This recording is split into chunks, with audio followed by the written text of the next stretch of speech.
Hi guys, welcome back to my channel. Today I'm going to be talking about a method for your foundation chain to make it look a little bit more professional. So I've got a few swatches here to show you the difference of what exactly I mean.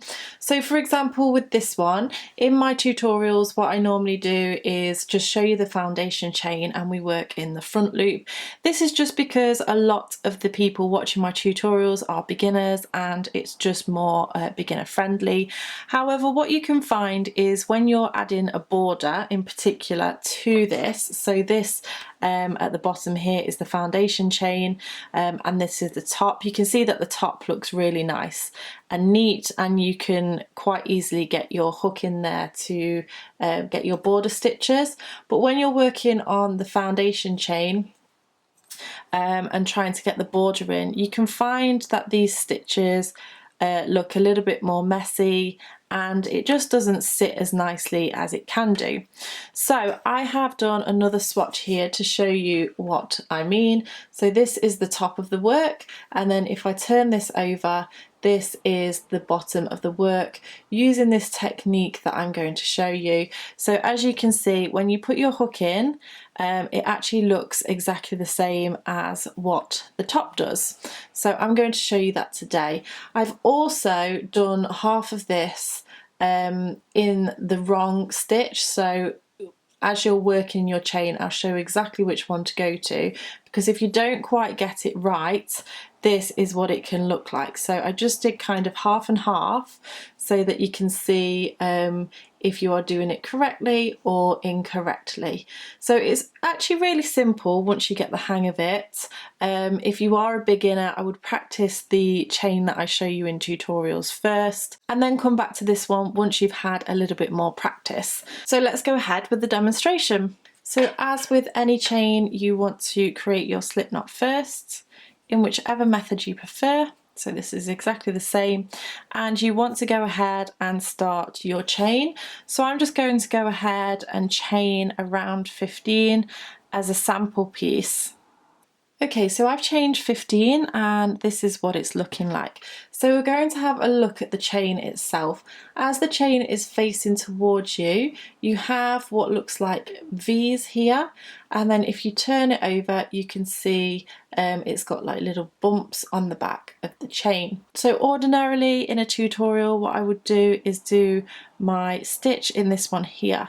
So it would look like you have one loop on the hook, and then if I turn it over you actually look like you have two loops on the back. So every chain is kind of consisting of 3 loops. So the bottom loop, the top loop and the back loop. So for this particular method we are actually going to work into the back loop.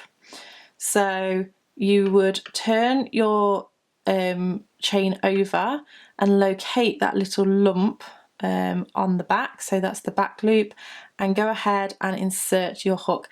Now I'm just going to use a double crochet to demonstrate this, which is single crochet in the US, but of course you could do any stitch. So it goes into the back loop, you pull your yarn through and then pull it through again, and then you locate the next back loop and then grab the yarn, pull it through and pull it through again. Go nice and slowly because it is easy to pull too much on the actual stitches themselves, and then that is where you start to go into the wrong loops, which is the example I showed you earlier. So this is pretty much the method. You are going to go ahead and just do this into every back loop along the chain, and then you get a much more professional finish to your work. So it's just a really good way of taking your crochet to the next level and creating that really nice finish. So make sure that you take your time as you're going across. Make sure that you are locating the right stitch.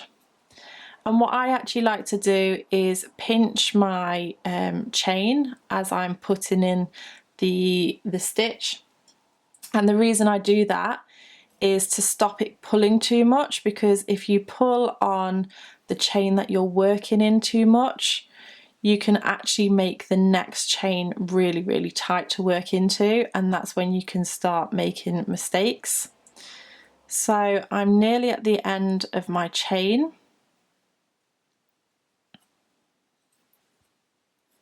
Just one more.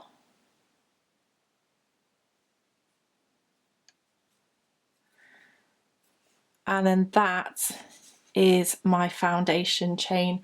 And you would do exactly the same as with any foundation chain. You would go ahead and chain maybe 1 or 2, and then go ahead and do some more stitches. So say if you wanted to do a half treble stitch, you can do that into that row. But essentially what you will find is that it will just look a lot more polished and a lot neater, and make it much easier for you to work your border into.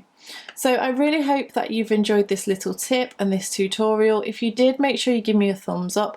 Don't forget to subscribe to keep up to date with all of my latest videos. Thank you so much for watching, and I shall see you again next time. Bye!